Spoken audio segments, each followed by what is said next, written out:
The debrief lasted 11 hours. Commander Vale Rusk sat at the center of the table with his hands flat on the surface in front of him, fingers spread, like a man steadying himself against a current only he could feel. He had not eaten since the night before. There was a cup of cold synth coffee somewhere to his left that he had not touched. The lights in the room were the color of old bone, and every time one of the council's adjuncts shifted in their seat, the chair made a sound like something being torn.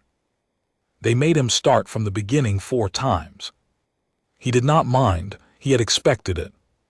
Across the curved table, 31 representatives of the Vethkai Interstellar Council sat in their formal arrangement, chromatic robes, sensory membranes fanned to full attention, status filaments trailing from their jaw ridges in pale gold and violet. They were the most powerful deliberative body in 6 settled star systems. They had arbitrated the collapse of the Ven Concordat. They had brokered the silence between the Drael and the Hecta. They had looked at civilizations the way a geologist looks at stone, with patience, with distance, with the comfortable certainty that they understood what they were seeing. They did not look comfortable now. The one who spoke first, Sublegate Orath, third chair, whose status filaments had gone nearly colorless, leaned forward across the table and said, in the flat, precise translation that the room system rendered from Vethkai tonal clusters into standard, "You are saying that the attack on the Vethkai Survey Platform 11 occurred before your military forces had any coordinated response capability." "Yes," Rusk said. "And that the entities responsible were not your military." "Correct." Orath's membrane fanned wider, a gesture the translation system did not attempt to render because there was no human equivalent for it, a kind of appalled incredulity that lived below the level of language.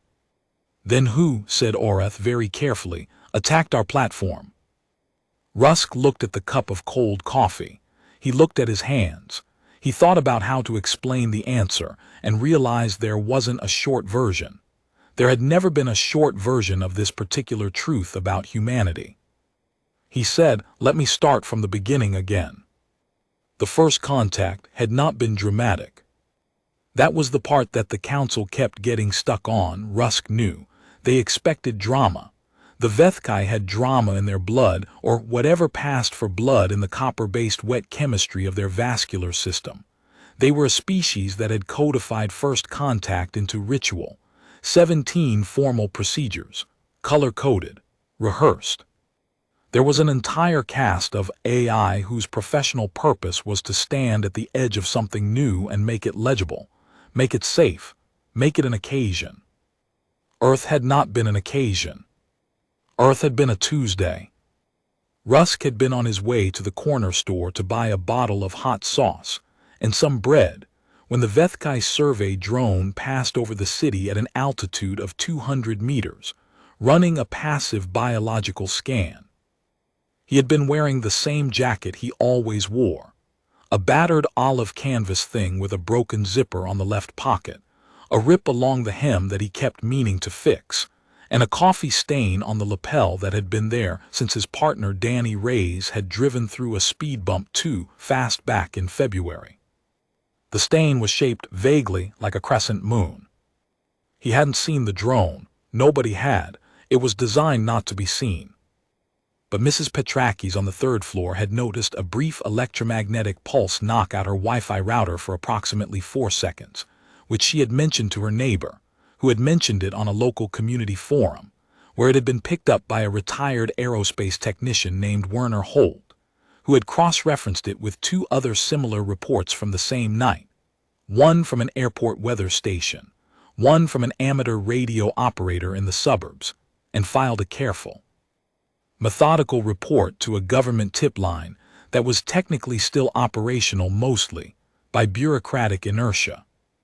The report had ended up on the desk of the Department of Unusual Events, which was not called that officially, because officially it was a subdirectorate of something with a very long acronym that Rusk could never remember. He'd been working there for 9 years. He remembered the acronym for nothing. He remembered the people. He remembered the morning Director Calloway called him in and slid Werner Holt's report across the desk without comment and watched Rusk read it, and said when Rusk looked up, "I want you on this one." "What is it?" "I don't know yet," Calloway said.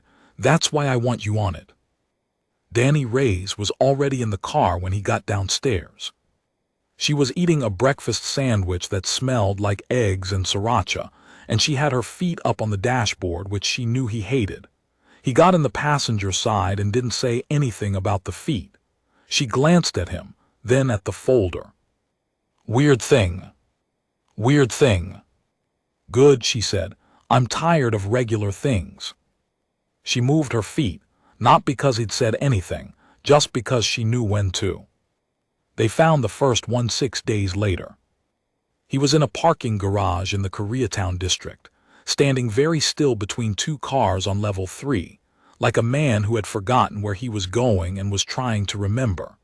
He was tall, pale in a specific way that had nothing to do with skin tone, and when Rusk got within 10 feet of him, something happened to the air. Not a sound, not a smell, something below the register of either a pressure at the back of the skull, a warmth at the base of the throat, like standing next to a very large speaker system when the bass was all the way up, like being on the verge of a word you couldn't quite recall. Danny stopped walking. She said very quietly, "Oh." Just that, just oh, like something had become clear to her that had been blurry before.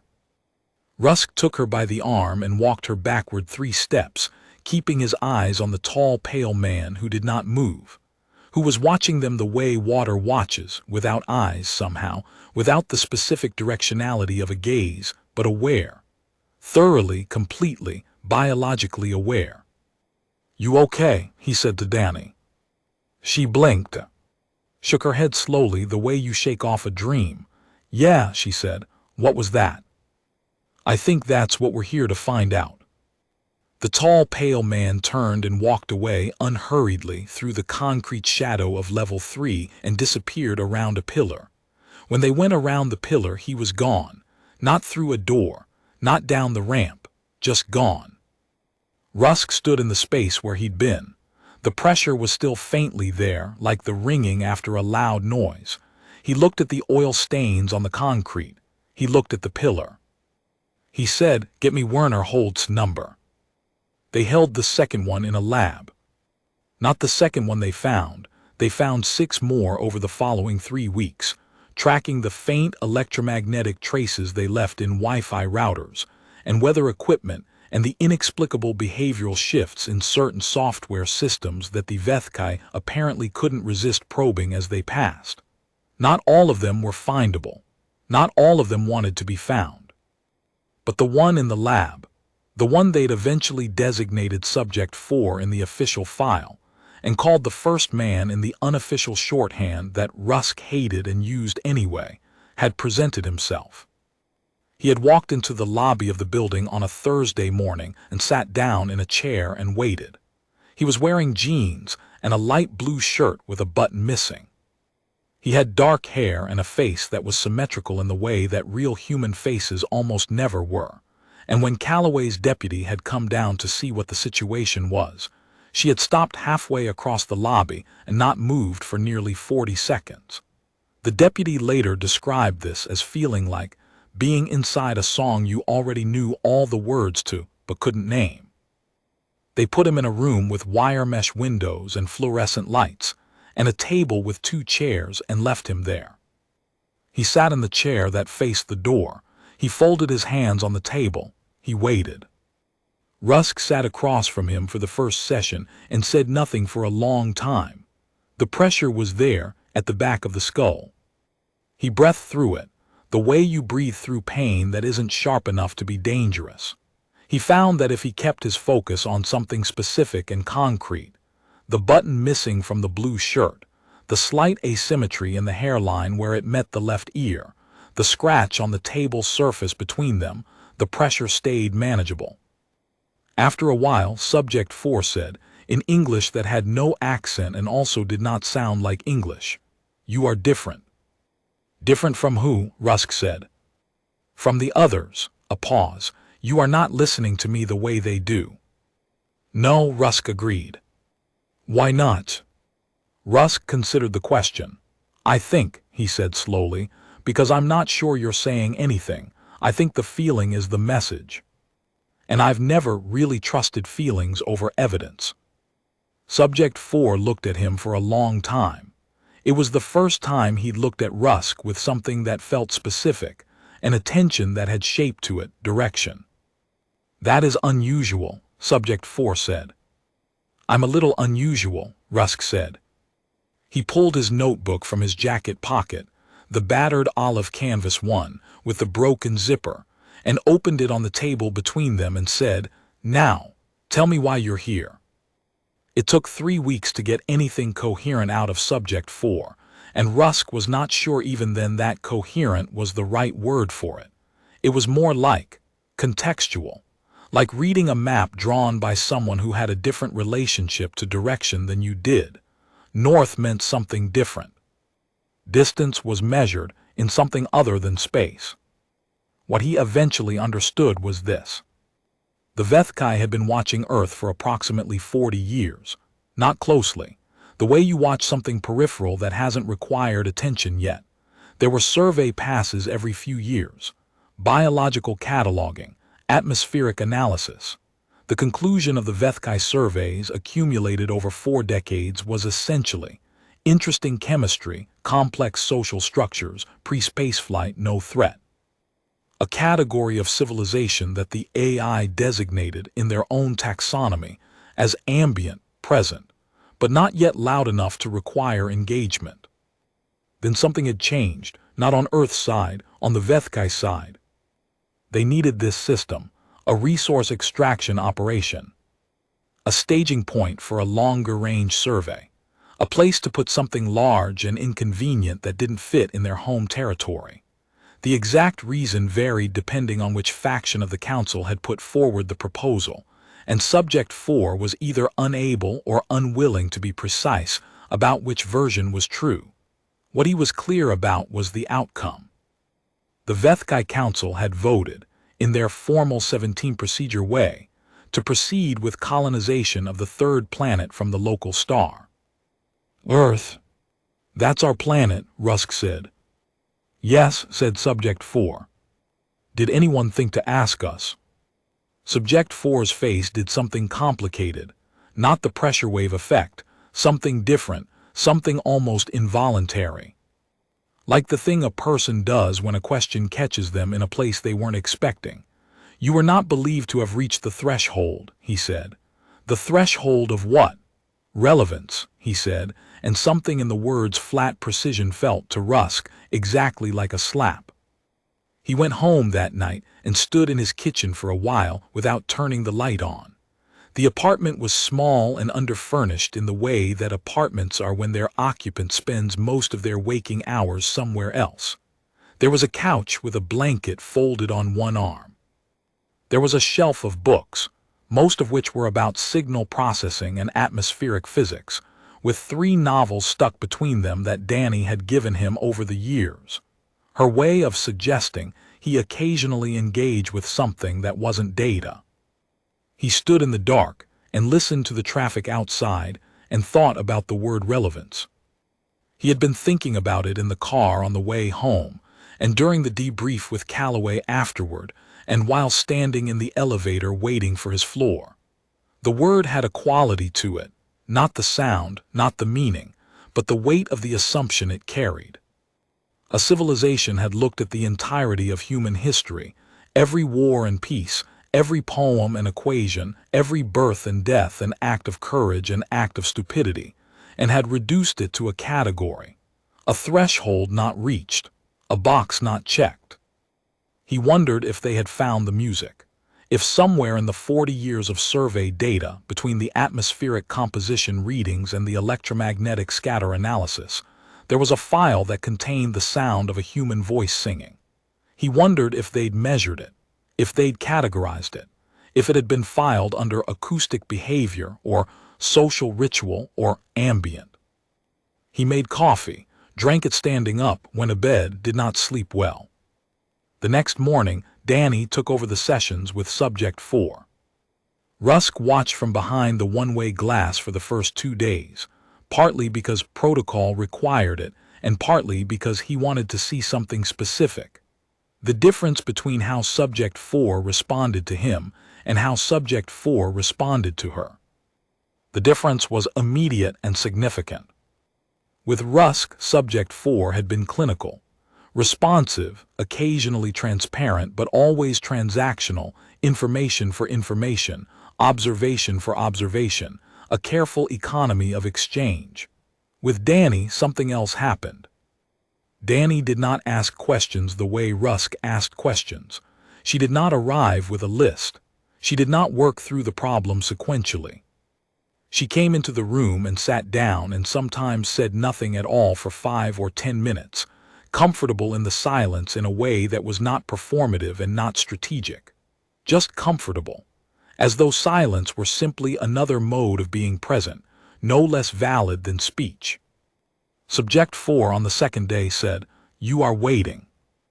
"Not really," Danny said. "Then what are you doing?" "Sitting with you." Subject 4's face did the complicated thing again, not the pressure wave, the other thing, the involuntary reaction. Rusk, watching from behind the glass, realized he was seeing surprise, not the sharp kind, the slow kind.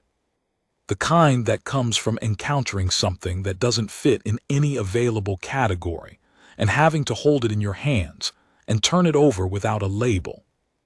"Among our species," Subject 4 said, after a long pause, "silence between two individuals is an indication of either aggression or disinterest." "Among ours it can mean a lot of things," Danny said. "Comfort, respect, grief, just being tired." She leaned back in her chair. "What does it mean between you and me right now?" Subject 4 looked at her. The specific, directional attention that Rusk had only seen once before in their first session, when Rusk had said the thing about not trusting feelings over evidence. But this was different. This was not the surprise of encountering resistance. This was the surprise of encountering something that felt, against all probability, like recognition. "I am uncertain," Subject 4 said.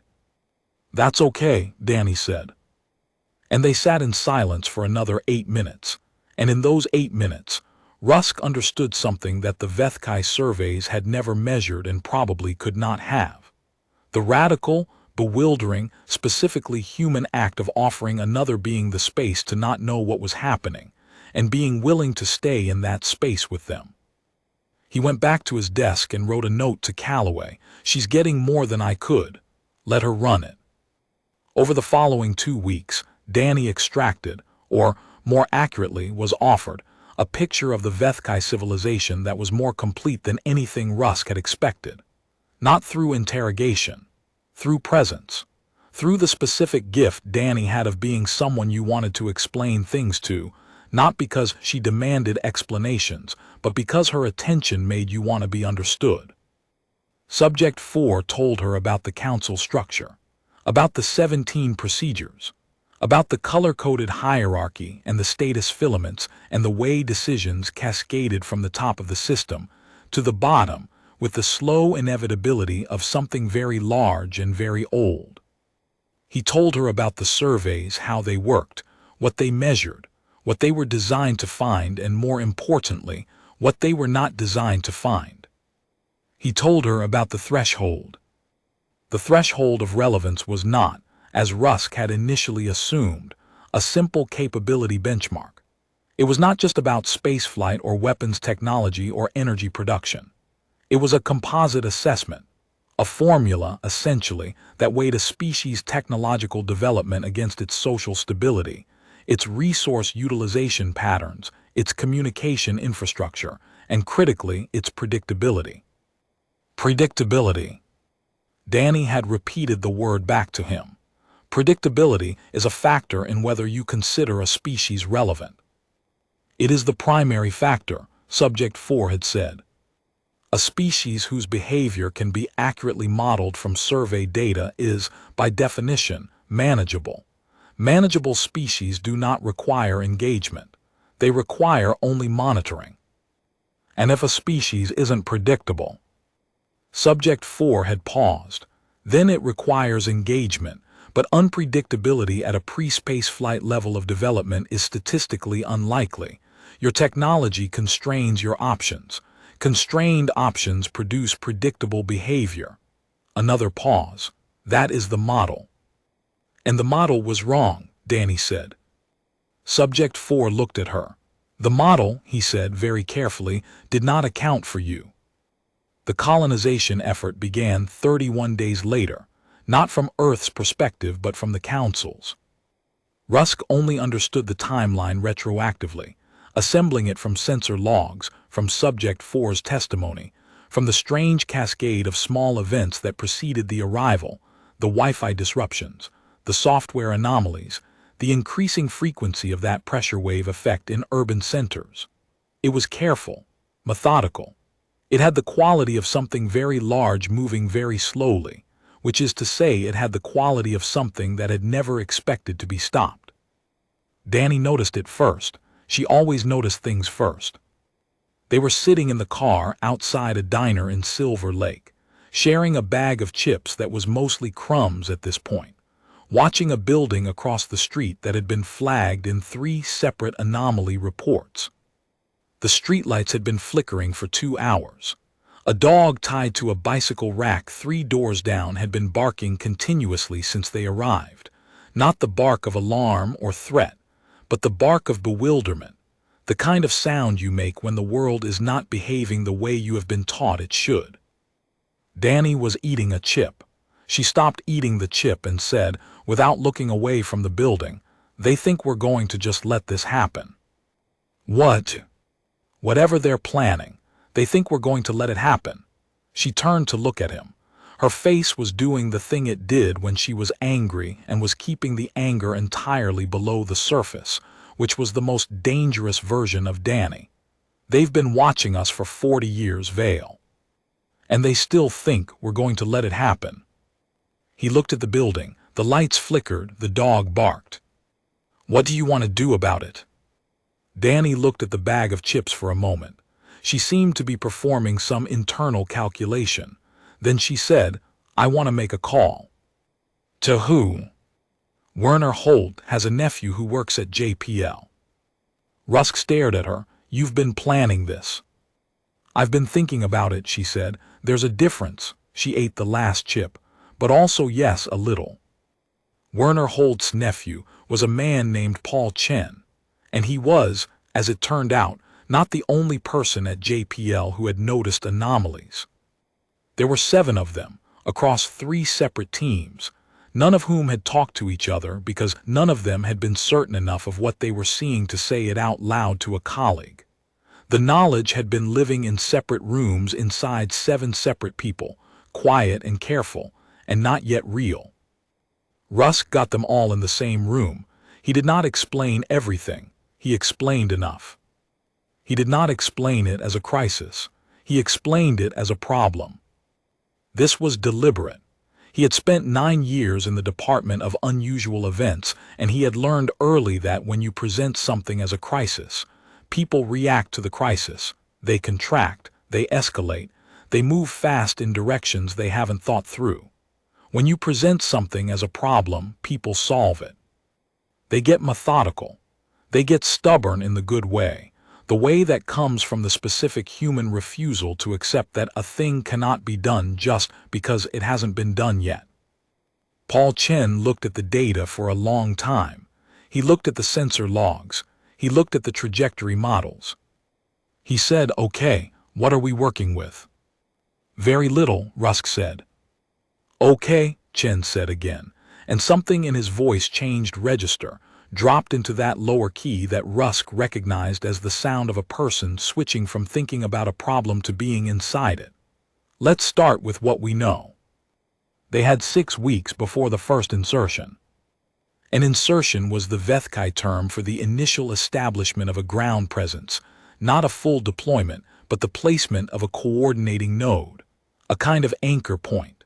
The survey team that had been operating undercover, the ones like Subject 4, were not the vanguard. They were the cartographers. What came after the cartographers was what kept Rusk awake at night. He slept badly in those 6 weeks. Everyone did, but not in the panicked way, not in the shutting down way. In the way that people sleep badly when they're working on something important and the mind won't let go of it even when the body is horizontal. He would lie in the dark and think about angles of approach, about what tools existed and what tools could be built with what existed, about the gap between what was needed and what was available, and what could be improvised to bridge that gap, and how long the bridge would need to hold. He thought about Subject 4, in the room with the wire mesh windows, sitting with his hands folded and his but missing shirt, who had said relevance in that flat, precise way. He thought about what it meant to not have reached the threshold. He thought about Danny, who had a photograph of her mother pinned to the dashboard of the car, and who hummed while she drove old songs, usually the kind her grandmother had taught her, simple and repetitive and full of a specific kind of stubborn joy that Rusk had never been able to identify as belonging to any particular genre, but that felt somehow like the sound of a species refusing to be ambient. He thought about Werner Holt, who had noticed 4 seconds of Wi-Fi disruption and had cared enough to write it down. He thought about Mrs. Petrakis on the 3rd floor, without whom none of this would have started at all.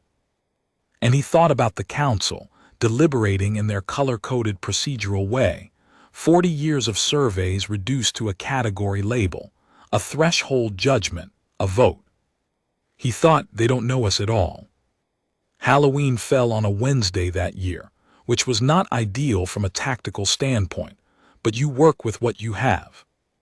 The Vethkai insertion event was scheduled, Rusk knew from Subject 4, and from the sensor data Paul Chen's team had been analyzing, for the early hours of November 1st. But the preliminary positioning, the groundwork, the placement of the insertion team itself would happen the night before, Halloween, when the streets were full of people in costumes, faces obscured, behavior non-standard, electromagnetic signatures anomalous from a dozen overlapping sources. The Vethkai had picked the date deliberately. Rusk respected that. He also thought they had picked it the way you pick a hiding spot when you're very good at not being seen, but have never played a game against someone who was also good at not being seen. They didn't know about the ground team Rusk had assembled. They didn't know about the 17 separate detection arrays that Paul Chen and his people had built from components that were, individually, completely innocuous, and assembled in a specific configuration, capable of detecting the electromagnetic signature of a Vethkai insertion unit at a range of approximately 4 kilometers. They didn't know about the 23 civilians who had been quietly, carefully, specifically briefed. Not soldiers, not government agents, just people with relevant skills and the specific human quality of being deeply, personally offended at the idea of their planet being colonized without so much as a phone call. They didn't know about Mara Solis, who was a 44-year-old electrical engineer, and who had, over the past 3 weeks, constructed a device in her garage that was either the most interesting piece of illegal hardware ever assembled in a residential suburb, or, as she had described it to Rusk with a completely straight face, a really aggressive Wi-Fi router. They didn't know about Dev Akafer, Mara's husband, who was a high school history teacher and who had no relevant technical skills whatsoever, but who had shown up on the first night of preparations with a thermos of coffee and a look on his face that Rusk recognized as the look of a man who understood exactly what was at stake and had decided, without drama, without announcement, that he was going to be here for it. Dev wore the same jacket every night, a dark blue thing worn at the elbows that had been his father's. He never explained this. He didn't need to. Mara and Dev had a routine during the preparation weeks that Rusk found himself observing with an attention he couldn't quite justify professionally. They arrived together. Dev carried the thermos. Mara carried whatever component she was working on that night, circuit boards, wave guides, soldering equipment, once a modified satellite dish that she'd bought from an estate sale, and stripped down to its core components with a speed that made Paul Chen visibly uncomfortable. They set up in the garage workspace that had been converted into the project's secondary operations center. Dev would pour 2 cups of coffee, set one on the workbench where Mara could reach it without looking, and then find a chair somewhere nearby and grade papers. He was teaching the American Revolution that semester. Rusk knew this because Dev talked about it sometimes, during the quiet stretches between equipment tests, with the half-distracted enthusiasm of a person who genuinely loved what he did for a living. "The thing about the revolution," Dev said one night, not really to anyone in particular, marking an essay with a red pen, "the thing they never get is that it wasn't a plan. Not at the start. It was a series of people deciding, one at a time, that they weren't going to accept a situation they hadn't agreed to. And then the decisions added up to something." Mara, soldering a connection on what would eventually become the core oscillator of her disruption device, said without looking up, "That's literally what we're doing right now." "I know," Dev said, "that's why I'm here." And Rusk, standing in the doorway with his own coffee, had felt something shift in his understanding of what they were building. Not just a device, not just a detection network, but a specific kind of response that was made of people. Not soldiers. Not agents, people, with red pens and garage workshops and a thermos of coffee and a dark blue jacket that had been their father's. He thought about what the Vethkai surveys had measured: technology, infrastructure, capability ceilings. He thought about how none of those measurements would have captured this moment. A woman soldering a circuit board and a man grading papers about the American Revolution, and a retired aerospace technician on the other end of a radio link running diagnostics on an improvised sensor array. All of them doing this not because they'd been ordered to, but because they understood what was at stake, and the understanding was enough. He thought, this is the thing you can't model. This is the gap in the formula. 2 nights before the insertion, Rusk drove out to Werner Hold's house. Werner lived in a small bungalow with a chain-link fence and a garden that was meticulous in the way that the gardens of detail-oriented people always are, every plant in its place, every edge trimmed, the paths swept clean. He opened the door before Rusk knocked, which was either because he'd seen the headlights or because he was simply the kind of person who noticed when someone was approaching his door. They sat on the back porch. Werner had made tea, which Rusk accepted because it would have been rude not to. The tea was very hot and had a flavor that Rusk could not identify. "Chamomile and lemon verbena," Werner said without being asked. "My wife used to grow the verbena." Rusk drank the tea and looked at the garden. Werner looked at it too. "Are we going to be okay?" Werner asked. The question was quiet and precise, the way all of Werner's questions were, the voice of a man who had spent his career making measurements and wanted the measurement to be accurate. Rusk considered lying, considered the comforting version, the reassuring version, the version that a different kind of person would have offered as a kindness. He decided that Werner deserved better than that.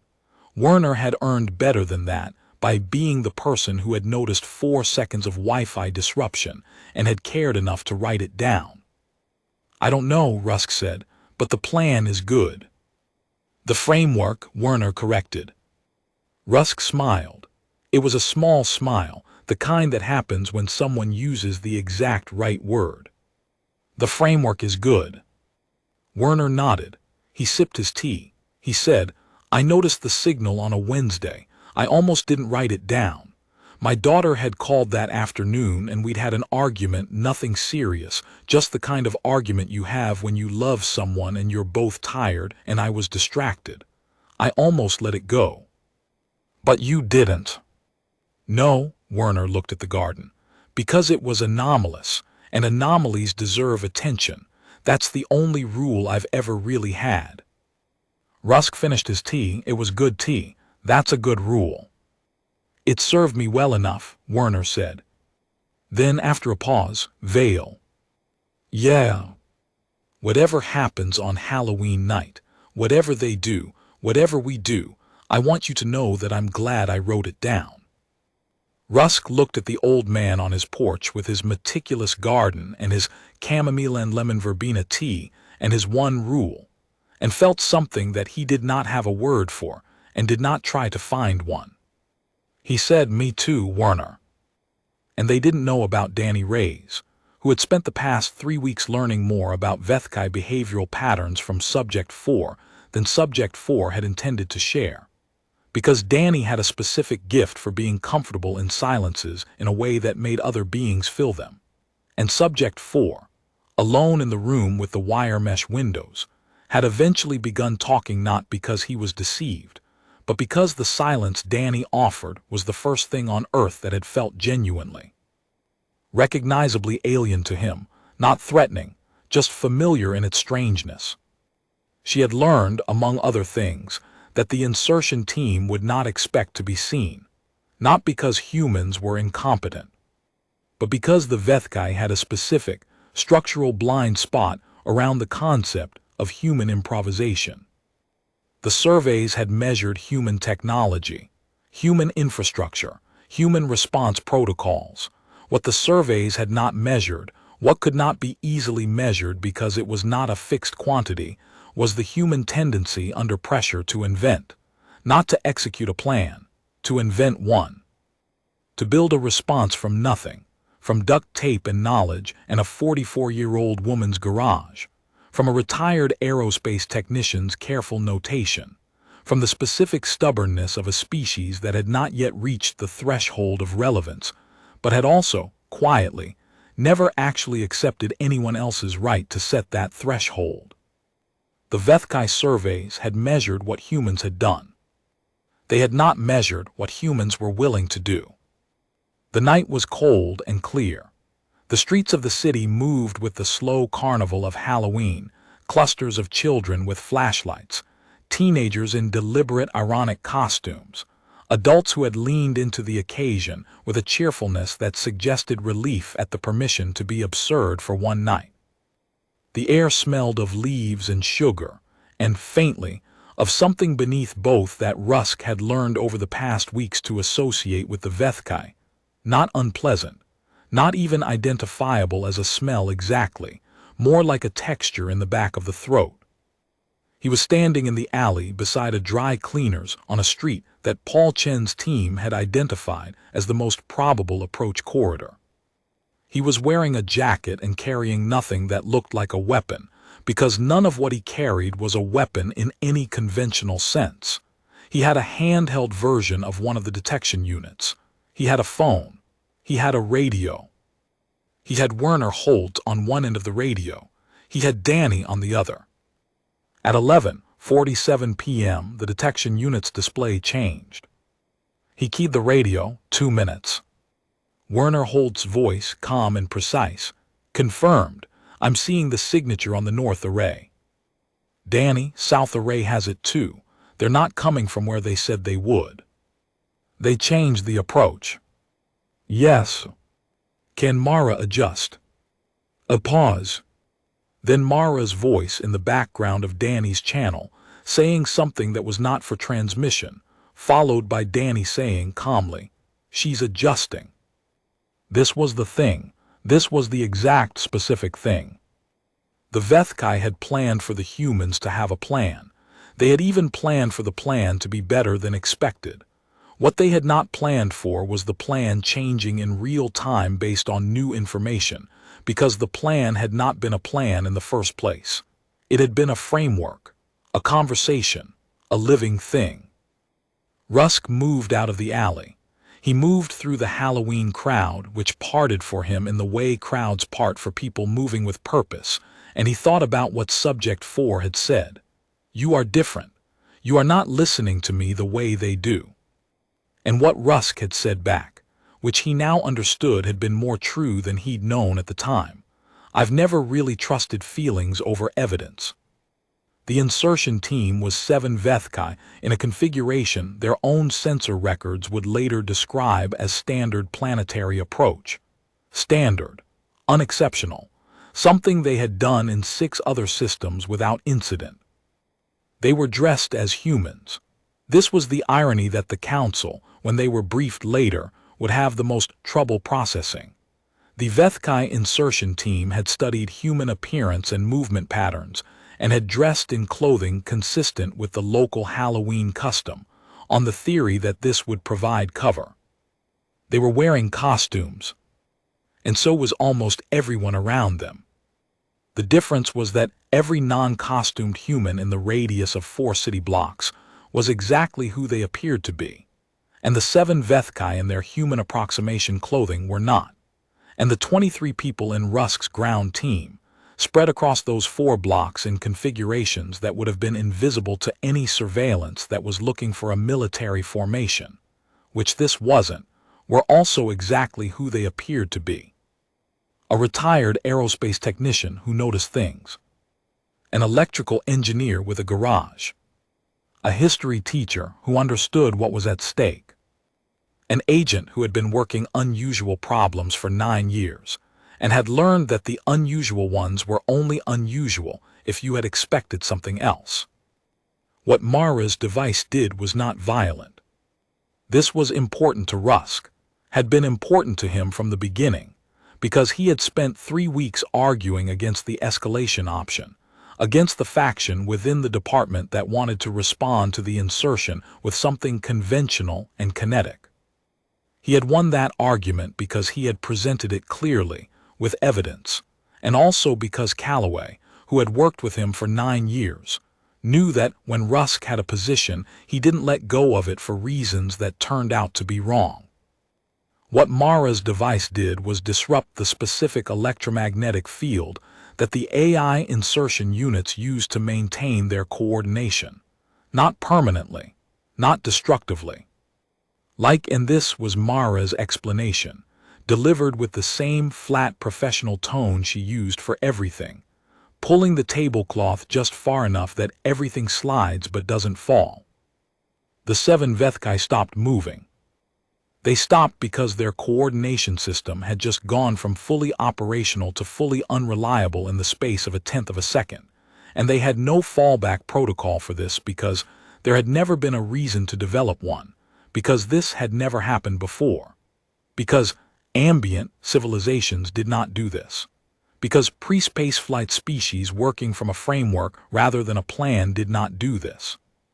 Rusk walked up to the one in the center, the lead unit, identifiable by a subtle difference in the electromagnetic signature that the detection array had flagged, and stood in front of him and said, "Okay, you're going to want to sit down." The lead unit looked at him. He was wearing a leather jacket and jeans and boots that were slightly too new, and his face, human-shaped, human proportion, but carrying that same eerie symmetry as Subject 4, registered something that Rusk had not seen on a Vethkai face before. Not the pressure wave, not the involuntary surprise, something rawer. Fear. Not the kind of fear that came from physical threat, the kind that came from a framework failing. From the fundamental architecture of your understanding of a situation being quietly, completely, irrevocably wrong. Your coordination system is offline, Rusk said, calmly, conversationally, the way you speak to someone who is having a very bad moment and needs to understand that the bad moment is survivable. It's not damaged, it's disrupted. You can't communicate with your survey team or your orbital support. This is temporary. Nobody is going to hurt you. The lead unit did not move. My name is Vale Rusk. I'm with the Department of Unusual Events, which I realize sounds made up but isn't. We've been tracking your survey operations for approximately 7 weeks. We know about the insertion plan. We know about the council vote. We know about the threshold assessment. Still no movement. Around them, the Halloween crowd continued. A group of teenagers dressed as zombies crossed the intersection laughing. A father carried a sleeping child in a pumpkin costume on his shoulder.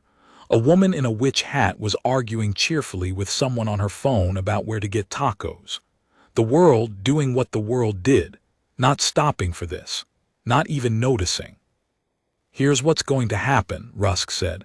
"You're going to come with me to a location where we can talk, all 7 of you. You're going to be treated well. Nobody is going to experiment on you or lock you in a room. Although I realize your colleague's experience might suggest otherwise, and I apologize for that. We're working on improving our first contact protocols, which, honestly, we didn't have until about 5 weeks ago. The lead unit finally spoke. The translation came through the small device clipped to Rusk's collar, Mara's work again, built from fragments of Vethkai communication technology that Subject 4 had helped them understand. The voice that came out was flat and inflected with something that wasn't quite shock. You were not supposed to be able to do this. I know, Rusk said.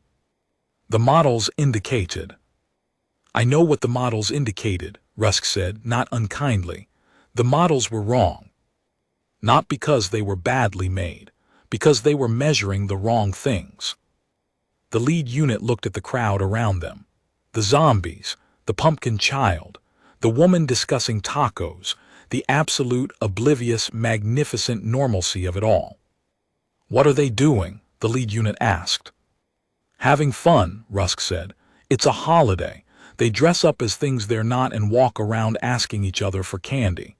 He watched the lead unit's face process this information and visibly fail to incorporate it into any existing framework. Welcome to Earth, he said. It's a lot. The negotiation lasted 19 days and was the strangest experience of Rusk's professional life, which was saying something. The Vethkai sent a secondary contact team, then a diplomatic vessel.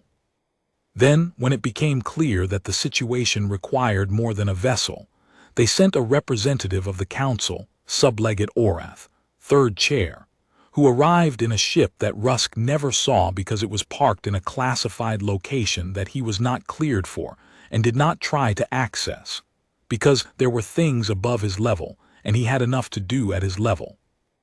Orath met with the human diplomatic team for 11 days. Rusk was not in those meetings. He was in the building down the street from them, working through the rest of the debriefing from the insertion team, cross-referencing it with Subject 4's testimony, building a picture of the Vethkai decision process that was the most complete analysis any human had ever made of an alien civilization's political structure. He did this work the way he did all work, methodically, without drama, with cold coffee and a broken zipper, and the particular focus of a man who found the problem more interesting than the emotional weight of what the problem meant. Danny was in the diplomatic meetings. She had been chosen for this, which did not surprise Rusk, because Danny had the gift, and the council representative had specifically requested her after the preliminary contact, and the diplomatic team had agreed, and Rusk had been consulted and had said yes without hesitation, because there was nobody better. He heard through channels that the meetings were difficult, that the Vethkai delegation had a hard time with certain concepts. Not the political concepts. They understood sovereignty, understood territory, understood negotiated agreement. These were old familiar shapes. What they had trouble with was something more fundamental, something that kept emerging in the gaps between the negotiating positions. They kept asking why. Not why in the sense of motivation, in the sense of mechanism. Why, when the insertion had failed, had the insertion team not activated Contingency Protocol 7? Why, when the detection array was identified, had the humans not escalated to a military response? Why had Rusk spoken to the lead unit directly? Why had the disruption device been non-lethal? Why had the first contact team consisted of civilians? Why did none of this follow the pattern? Danny told him later that she had tried in the diplomatic meetings to explain that the pattern was the point, that the specific human quality the Vethkai surveys had failed to measure was not a collection of improvisational tactics.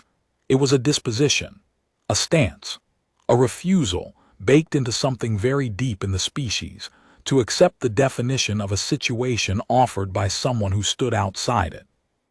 The Vethkai had defined the situation as ambient species, no threshold reached, colonization appropriate.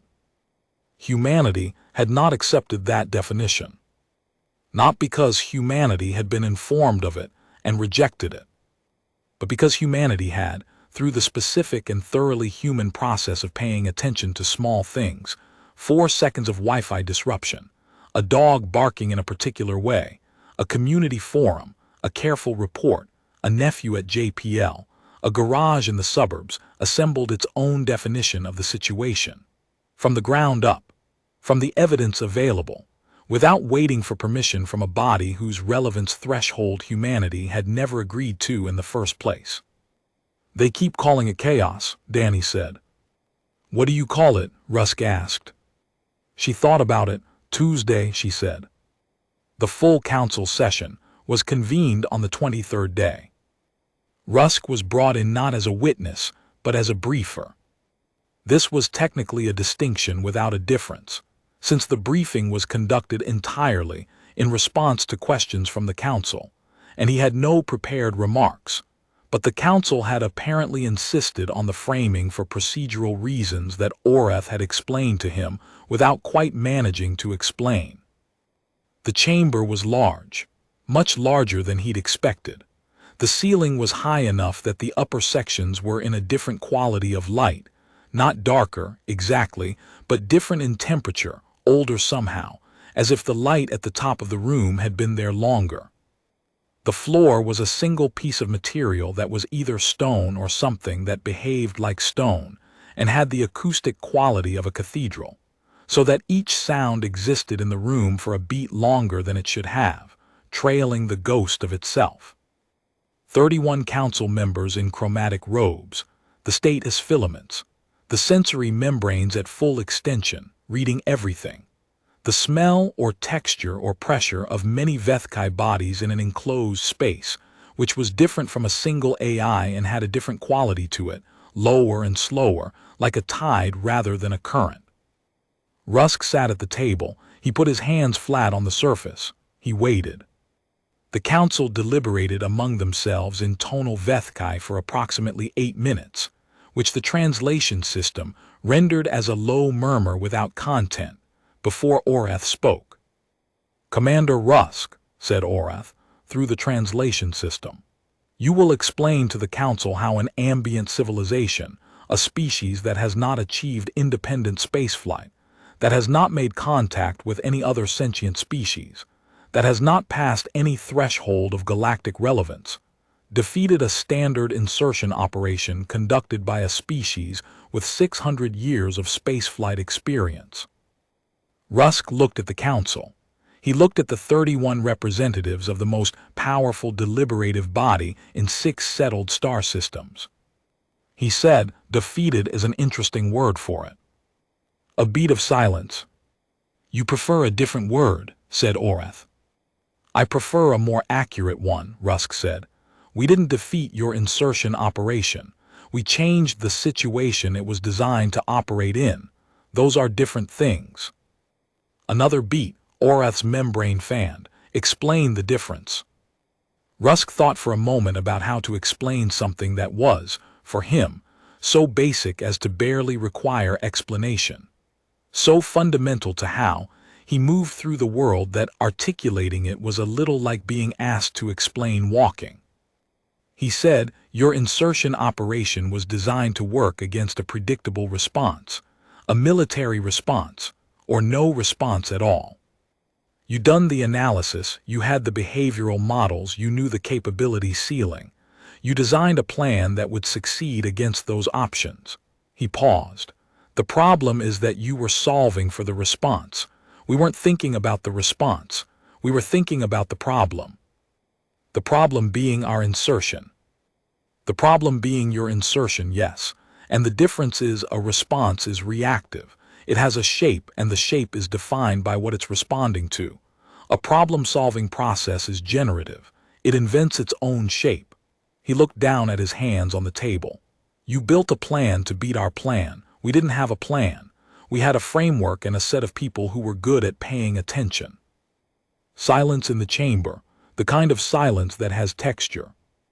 You are saying, said a council member near the far end of the table, a smaller figure in deep green robes, whose translation the system rendered in a slightly higher register, that you won because You did not fight the way we expected." "I'm saying we didn't fight the way we expected either," Rusk said. "That's the part that's hard to plan against." Another silence, longer.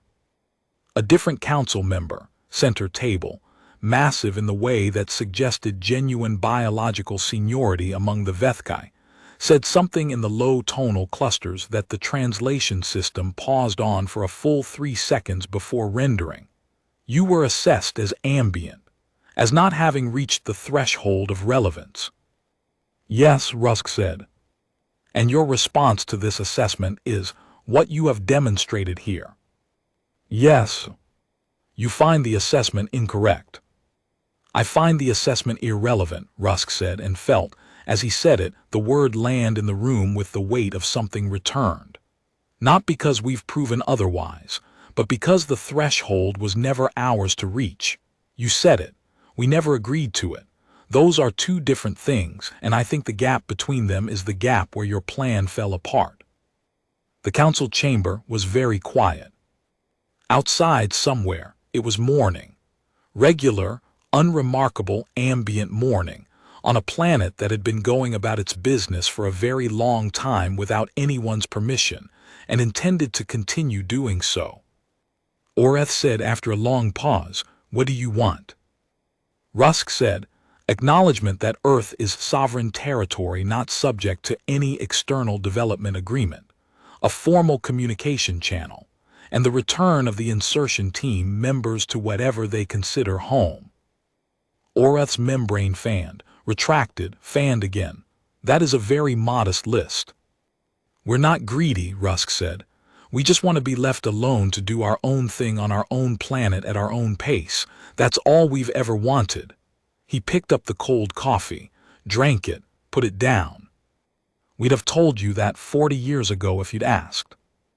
The session continued for several more hours, working through the formal mechanisms of the acknowledgement, the communication protocols, the procedural requirements for the insertion team's return. Rusk answered every question with the same flat, patient attention he brought to everything. He did not perform authority. He did not perform threat. He was simply present in the room with the facts as he understood them, and the facts were sufficient. At the end of the session, as the council was preparing to break for deliberation, the council member in deep green robes at the far end of the table said something additional, not in the formal tonal address that the system translated, but in a side register that the system hesitated over before rendering. "You were afraid." Rusk looked at her during the insertion. During all of it. He considered the question. It was not asked unkindly. It was asked with something like genuine curiosity, the curiosity of a species that had been watching humans for 40 years and had apparently not until now thought to ask this particular question. "Yes," he said. "But you continued." "Yes." "Why?"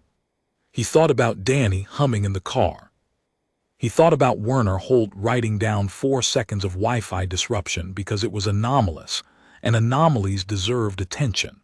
He thought about Dev Akafer showing up every night in his father's jacket with a thermos of coffee, not because he had skills that were needed, but because he understood what was at stake, and the understanding was enough to make him stay. He thought about Mrs. Petrakis on the 3rd floor, who had no idea she'd started this. He said, because being afraid was never a reason not to. He said it simply, without drama, without the weight of a speech, the way you say something that is just obviously true. The way you say something you never thought needed to be said out loud because it had always just been the way things worked. The council member in green looked at him for a long time. Her status filaments did something the translation system did not attempt to render. The debrief ended at 9 p.m. local time, which was meaningless in that chamber, but Rusk had been keeping track. He stood up from the table. His back ached. His eyes felt dry and specific in the way they got after too many hours of fluorescent light. He picked up the cold coffee, which was now about as cold as coffee could get, and drank the last of it and set the cup down on the table. Sublegate Oreth was still sitting across from him. The other council members had filed out to their deliberation chamber, but Oreth had stayed. Rusk had not expected this. "A question," Oreth said, through the translation system. "Informal." "Okay," Rusk said. "The device, the disruption device, the woman who built it." Mara Solis. "In what capacity was she engaged? Military, government, research?" "She's an electrical engineer," Rusk said. "She lives in the suburbs. She built it in her garage." Oreth's membrane extended very slowly to its full width and then retracted, which the translation system did not attempt. After a moment, Oreth said, "She built a device capable of disrupting a Vethkai coordination field in her garage. She's very good at her job." Another pause, then, "You are all very good at your jobs." Rusk looked at the empty chamber, the deep ceiling with its different quality of light, the floor that was stone or behaved like stone. He thought about what that meant, all of them, every specific one of them. The retired technician and the JPL engineer and the history teacher and the electrical engineer and the agent with the cold coffee, each of them good at a different version of the same job, which was the job of paying attention to the world they lived in and caring about what happened to it. "Yes," he said, "I think we are." He found Danny waiting outside the chamber, leaning against the wall with her arms crossed and a look on her face that was the particular look she had when something had resolved, and she was still catching up to the fact of the resolution. She had a paper cup of coffee, actual hot coffee, from somewhere, which she held out to him without comment. He took it. "How'd it go in there?" she said. "I think we're okay," he said. "Yeah. Probably." She looked at him sideways. "Probably." "Well," he drank the coffee. "It was good. It was very, very good in the specific way that hot things are good after a long, cold time. There are still 31 of them, and they're going to talk about it for a while before they decide anything official. They talk about everything for a while. And they can talk as long as they want," Rusk said. "We'll still be here." Danny looked at him for a moment. Then she pushed off the wall and they walked down the corridor together, toward the light at the end of it, which was morning, regular, unremarkable, stubbornly ongoing morning, and Danny was humming. Old song, simple and repetitive. A tune her grandmother had taught her, which her grandmother's grandmother had taught her, which had been going around in the world for a very long time, patient and unhurried, waiting for nothing, needing nothing, simply and thoroughly and exactly itself. Outside, the city was already busy, not in the dramatic way, not in the way of a species that had just negotiated its sovereignty from a 600-year spaceflight civilization, in the regular way, in the way of a Tuesday. Rusk finished his coffee, put the cup in a recycling bin because there was one there and that was where cups went, looked up at the sky, which was blue and specific and unremarkably present. He thought we never needed to reach their threshold. We were always already relevant. We just never stopped to ask anyone's permission to be. He put his hands in the pockets of the battered olive jacket, felt the broken zipper on the left, the familiar weight of the notebook, the crescent moon coffee stain on the lapel that had been there since February, and walked out into the morning, into the city, into the particular and permanent and thoroughly ambient business of being alive on Earth, which was all they'd ever asked to do. Which was, it turned out, enough.